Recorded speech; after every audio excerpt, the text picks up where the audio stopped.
Welcome back, guys, to another Clash Royale video. Today I have 3 crazy replays where I made a huge comeback to show you guys.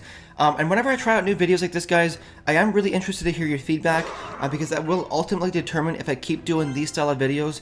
But anyways, in the battle here, he's got some barbarians marching forward from the back. We're going to go ahead and drop down a Tesla right in the middle there to help defend. Now, we are using a Pekka strategy in this replay, so we're going to go ahead and drop down an Elixir Pump way in the back there. We want that Elixir Pump to be protected because it's really important for us to keep that Elixir flowing for the late game. But right here, he's got a pretty strong attack going on here, but we're going to ignore it because those Crown Towers should be able to take out those minions pretty quickly. And so right here, both of us are just going to wait for a quick second and start building up that Elixir. I want to drop a Baby Dragon way in the back of my base. He's going to counter with a Wizard of his own way in the back here. Now, hopefully, that Baby Dragon will be able to get a couple of hits off onto that Wizard. But as we'll see right here, he drops down the Golem in front of his Wizard. Now, this guy is a level 9. His Golem is level 4, so I am at a little bit of a disadvantage here. But the Golem Wizard push, guys, is pretty deadly, especially because that Wizard is protected by some Barbarians. And right now, I don't really have anything in my deck to counter this push here. And as you'll see, my tower goes all the way from full health down to, like, I think 3 health right there. So overall, a really terrible start to this battle, guys. We have a minute 30 seconds left in this battle, and we're already down a tower. Both of his towers are essentially full health. So things aren't really looking good so far. But as we'll see, I do make a crazy comeback. So right here, we have a Pekka marching up from the back here. Now we're going to wait for a quick second, wait for the Pekka to make his way up to the bridge, then we're going to support him with some troops. So right here we drop down a Baby Dragon because the Pekka is easily distracted, so we have a Baby Dragon and a Bomber behind him to support him. And as we'll see here, he drops down a Golem to try and distract that Pekka. Now the Pekka is a really great counter to the Golem, guys. It just tears them apart pretty quickly, and for 8 Elixir, the Pekka tears them apart super fast. And right there, he dropped down some minion horde. I used my arrows for that, of course, and I have that offensive Tesla right at the bridge there to help support my Pekka.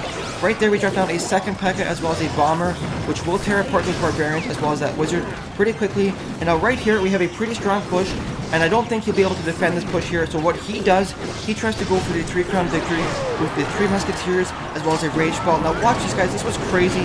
3 musketeers are doing insane damage to my King Tower, but I also have a push of my own way at the top there, doing some damage to his King Tower. Now watch this, my tower is all the way down to 800 health, but my push at the top there is able to take out his King Tower for a 3 crown victory, guys. Anyways, let's go ahead and take a look at the next replay. So here we are with the next replay, guys. Now the ending towards this battle was one of the closest battles I've ever had since I started playing this game, so make sure you stick around to watch that. But this is against a level 10, guys, so throughout this battle you'll see a bunch of wows from me because I was marveling at how strong this guy's troops were. But right at the start here, he drops down an Elixir Pump. We're going to counter with our own Elixir Pump and start getting that Elixir flowing for the late game, as well as to help act as a distraction on defense. Now right here, he drops a level 5 Pekka, backed up by level 2 Ice Wizard. And watch this, guys, watch his strategy. It's a really interesting strategy. He uses the Pekka as well as the Ice Wizard to force us on a defense, and then he goes in on the opposite side with a Hog Rider.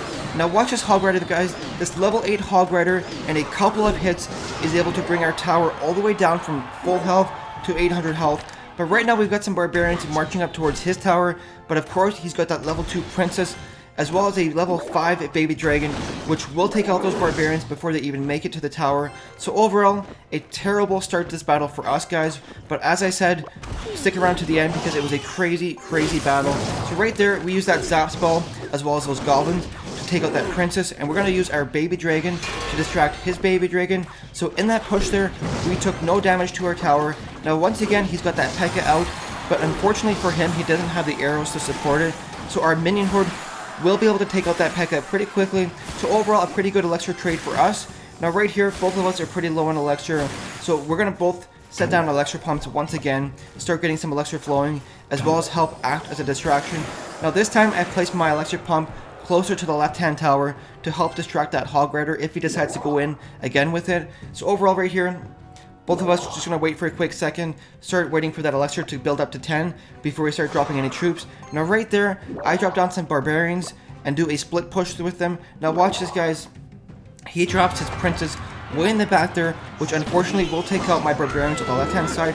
But because he committed so much Elixir on the left-hand side on the defense, we're going to try and go in on the right hand side and get some damage done to his tower. Those spear goblins, guys, were able to take his tower down from full health all the way down to almost 1500 health. So a pretty good attack strategy by us. Now right here, guys, he's got a pretty strong push on the left hand side.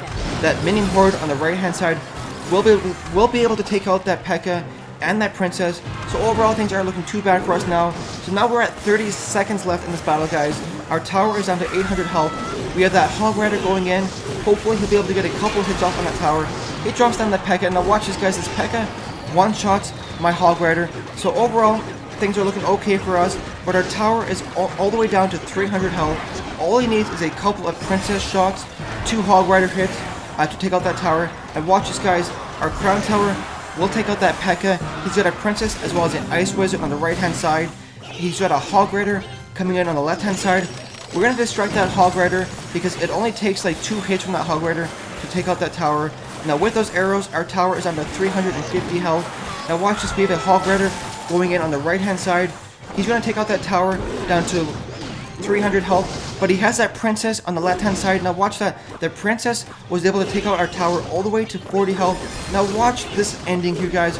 Both of the towers are at 40 health. He shoots some arrows. Now fortunately for me, half a second before those arrows landed, I was able to get that zap spell off to take out his tower for a 1 crown victory, guys. Anyways, that was one of the craziest battles I've ever had in this game. But let's go ahead and take a look at one more replay. Now in this battle here, I was using the Golem 3 Musketeer strategy, which is one of the funnest strategies I've ever tried in this game. It's super risky, but when it works, like I said, it's a ton of fun. Now my opponent here is a level 9, so there is a bit of a disadvantage for myself, and he was using the hot spawner strategy, which is super annoying, but can be countered in some cases.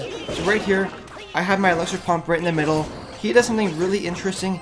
He uses the Goblin barrel to go in and get some damage done to that elixir pump. Now we're going to drop down our Golem way in the back there, basically because we didn't really have anything else to play. So the Golem will start making his way up to that bridge there and hopefully distract those spear goblins. Now he drops a good game, I'm not really too sure why, but anyways, Golem is going to make his way up to the bridge. We're going to follow up with the 3 Musketeers, guys. Now watch this, his fireball will one-shot those 3 Musketeers, which is why I said this strategy is super risky, because when you're facing somebody that's higher level than you, for the most part they will have a fireball that will one-shot your 3 Musketeers.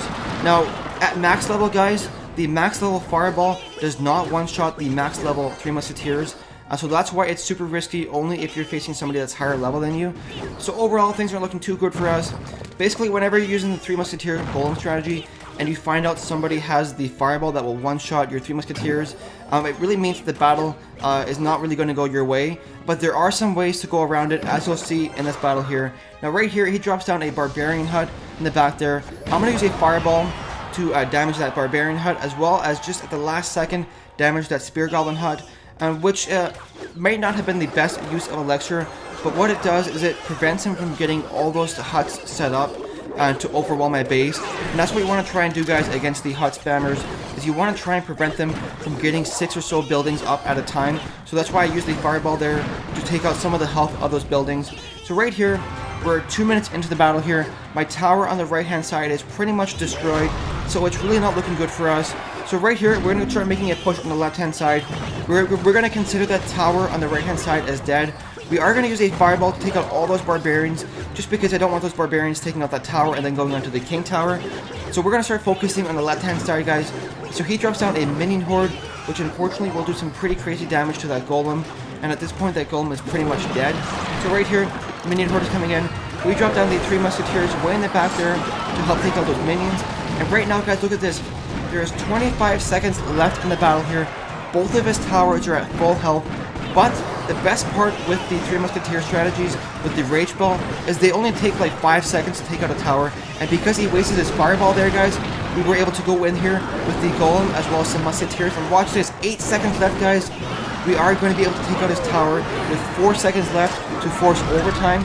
So overall, things looking really good for us now. Right now, we have some pretty strong offensive pressure. We have a Golem as well as 2 Musketeers backing him up. Now watch this, guys. He uses the fireball to take out those 2 Musketeers, so I waited for that fireball and then dropped down another set of 3 Musketeers with a Rage Ball. And watch this, guys, watch how much damage these 3 Musketeers do to this right hand tower. In a couple of seconds, it's almost from full health all the way down to 160 health, and all we need is one last fireball to take it out and give us victory. But that's going to do it for today's video, guys. I hope you enjoyed it. Please let me know some feedback that you have for these kind of videos. Do you like it? Do you not like it? Anything like that. I appreciate any feedback you have. Anyways, if you did enjoy the video, make sure to hit the like button. And if you want to see some more Clash Royale stuff, make sure to subscribe. I will be putting out videos every single day. Anyways, guys, thank you again for watching. We'll see you in the next video.